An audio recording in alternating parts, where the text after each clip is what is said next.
That looks beautiful. The city and the skyline and Los Angeles and the beautiful palm trees. But behind all of that skyline and skyscrapers and beautiful palm trees is problems in that city. And so Los Angeles has a lot of good opportunities if you do come to the city of LA and you're looking for work. Um, a lot of times there'll be more opportunities for people who are looking for work, but that doesn't go without its problems. You'll still have people who are looking for jobs and they can't find jobs, and there are plenty of guys. And I'm going to focus on primarily black men, black women, and Hispanic people. And you'll see, like, black men, a lot of them who are, if they don't have any skills and they have a criminal past, they pretty much are out of the loop when it comes to finding a job. Um, and for the factor of race, um, so I have to be honest about that and say that there is a lot of race issues even in the city of Los Angeles. And you'll have a lot of black people who sometimes it may not be a criminal past. They might have a lot of education, but they can't get hired. So they'll tell you things like you're overqualified or you're overeducated. And they know that you're looking for a higher pay, and they know they have to pay you a certain amount if you've, gone to school. So a lot of times they don't want to pay you. So they'll hire somebody younger who has maybe a little less degrees. A lot of times we'll have problems in relationships. Some relationships, they almost always will mention that they're single parenting in African American families. And it's prevalent, but that's not really what is really happening in every case. Now, I did hear someone, this is sort of at random. I heard some guy complaining, and he was really going in on some lady that was talking about the changes that Donald Trump has made when it comes to, welfare and Section 8 and public housing. And he almost automatically went in on the black woman and called her names, and he said all these derogatory things about her. And from the sound of it, he didn't listen to the rest of the video. He made it sound as though that, oh, it's only black people that are on the welfare. And I understand his point from being upset by that, because a lot of times they do stereotype black people from bad experiences of other black people who have abused the welfare system. But here's the problem.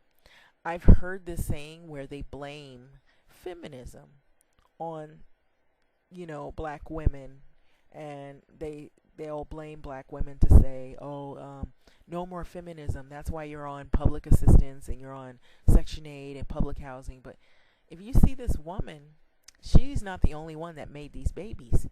And there was a time where you would see a lot of babies, and you'd have black women that would have a lot of babies. A lot of times they're with guys who are not really serious in about having a relationship. They want to lay up on the woman, and they want to control the woman, and she keeps getting pregnant. She has feelings for him, but he doesn't have the same feelings for her. So you see a Hispanic family, and they have a lot of kids. And so a lot of times, even if the father is there, he may not be making enough money to support all those kids. So they wind up on public assistance for extra income, help.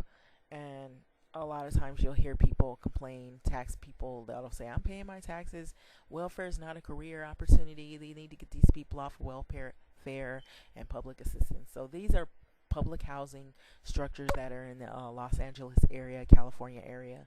And the problem is always blamed, almost always, on females. And a lot of times these women, it may not be everybody's situation, but some people will come from generational poverty.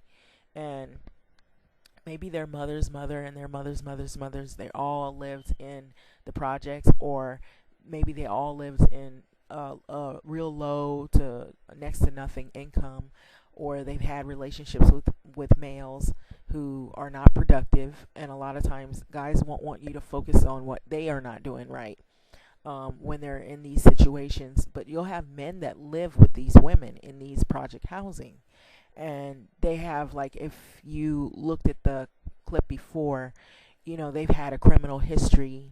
They can't get a job that pays them well. Jobs don't trust them because if they have a history of stealing or criminal activity, a lot of times they can't find good jobs. So they end up like getting a low wage job, or getting paid under the table, or however they do it, or unless they do a turnaround and then they somehow get some money and start from the bottom on up. Depends on everybody's situation. It depends on everybody's situation is different. But a lot of times you'll have women, they're in abusive relationships with these men. They want a controller. They pretty much want to, live as if she's the second mother. She's pretty much taking care of him, feeding him, clothing him, and buying him stuff, letting him stay there. He doesn't really help her with the bills and the kids. He might help her make kids, but he's not helping her raise the kids. And the same thing can happen in the Hispanic communities. You'll have guys that are in gangs, and they have a girlfriend they're staying with. But with the Hispanic community, a lot of times, the difference with them, a lot of times they will try to stick together. That is the thing that I find that is a little different than the African American community. Is not as close knit in terms of trying to help one another out with like employment. So you'll have like even white guys will be in gangs or whatever, and they'll be in cliques or whatever. And like with the Hispanic community, you'll have guys, they might know how to fix cars.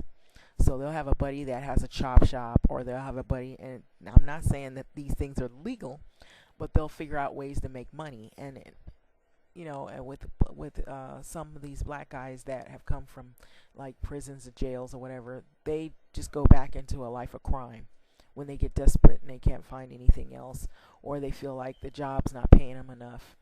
It depends on everybody's mentality, or their strengths and weaknesses, what they've acquired while they were in prison, what they have, if they have any skills at all. So this is like an old video of women with a women's liberation, and they're black females, and it's part of feminism as well. But a lot of times these women are abandoned from relationships, and a lot of times they're loyal to black men. They want to have a serious relationship, and these black men, they're into sleeping around with different women, and they'll get different women pregnant. And a lot of this age group, this generation, it's like like 30-ish, 40-ish, and 50-ish. Like these are like, I don't know. Some people say the baby boomer, millennials, and all this. I don't know what era this was, but it was like these guys were in the hip hop era, or the pimp era, the 70s, and then the hip hop era. And a lot of these guys now are like 40-ish, like late 30s, probably actually in their 40s and 50s, hitting almost their 50s, and they live the life, wanting to be a rapper and wanting to be a gangbanger, or some of them were in gangs, and it's not all of them, but there were some, and they come from neighborhoods that were kind of tough, and there was a lot of racism, discrimination. If you do have a guy and he's not in a gang, he's not involved in any criminal activity, because of his race, he might have a harder time at trying to achieve things versus someone that isn't black. So some of these guys, the machoism comes in. They don't want to commit in a relationship. They have like maybe a strong female that they're involved with. They don't like her being strong or independent, so they want to break her down emotionally, and kind of keep her in a situation where she's dependent on them. And so that's why a lot of times you'll hear guys say, I hate feminism, or feminism is the reason why you're on public assistance and this and that. Really, when he might have had a contributing factor in that, getting her pregnant and leaving her with kids, and she has nothing else to do, And even if she goes to school and she has to find a babysitter, and it's hard. So what can you do on one income, and you have babies and whatnot? So sometimes they don't fess up, and they're not responsible, and they don't say, I cheat on my wife. It happens in the churches, the black churches. You'll find guys cheating on their wife. That scene where the woman, she discovers her husband was cheating, and then you have women, they're all fighting for the same guy. They're all black women, and they're trying to be loyal, and they wind up, come to find out that she's got your boyfriend, or she's got kids by your husband, stuff like that. You'll hear stories like that. It's sort of like that Atlanta housewife drama stuff.